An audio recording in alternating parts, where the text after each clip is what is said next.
All right, let's take a look at this lab. If you were absent, we'll give you some data and kind of walk you through these calculations. The whole point of this lab is to really bring all of these grams to moles craziness to life a little bit.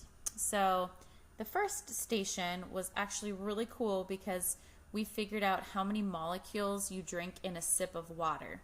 So first, I actually masked out a Dixie cup with some drinking water in it, and I took a little sip of water, and after the sip, my Dixie cup and water only weighed 31.79 grams, which means I needed to subtract. So I took 52.52 minus the 31.79, and just the sip of water was 20.73 grams. So then it says calculate how many moles that is. So first you start, just like always with these problems, by writing out what you've got. We've got 20.73 grams of water, and we want to get grams of H2O converted into moles of H2O. So we're going to need the periodic table to help us. So we've got to add up 2 hydrogens plus 1 oxygen. So when I do that, 2 times 1.008 plus the 16 for the oxygen, I get 18.02 grams. Now I'm going to multiply across the top and divide by what's on the bottom. And my final answer, I drank 1.15 moles of H2O. Now that doesn't sound that impressive. So let's actually convert moles into molecules. So again, I'm going to start by writing what I know, 1.15 moles of water.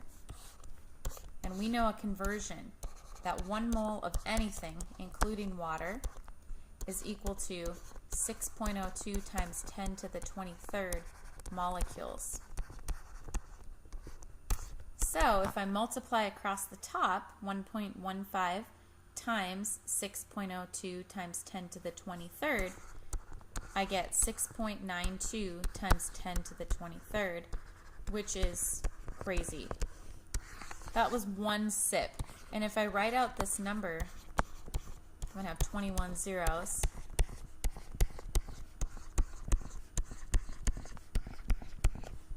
This is how many water molecules I drank in that 1 sip.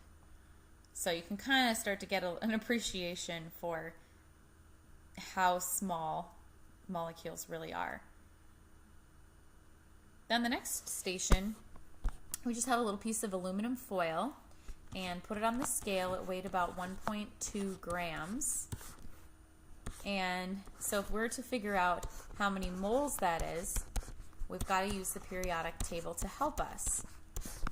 Well, 1 mole of aluminum weighs 26.98 grams. We definitely don't have a mole because we only have 1.2 grams. So what fraction of a mole? We're going to do the 1.2 times 1 divided by 26.98, and my answer here is 0.044 moles of aluminum. And I didn't do a good job on my last question, but grams of aluminum, I'm left with moles of aluminum. You always want to go back and check your units. So if I go back to this one, my grams of water canceled out and I was left with moles of water, which is exactly right. And for this second question here, moles of water canceled out and I was left with molecules of water. All right. Next question. If chemists use sodium hydroxide to make soap and they need 0.175 moles of NaOH to make a small bar of soap, how much should they mass out on the scale? Well, we don't even need 1 mole, but if we know how much 1 mole of NaOH weighs, we can therefore figure out how much a fraction of 1 mole would weigh, the 0.175. So I need to go to the periodic table and I need to add up these elements. I need to add up 22.99 plus 16 plus 1.008, and I end up getting 40.0 grams. So then I multiply across the top, 0.175 times 40 divided by 1.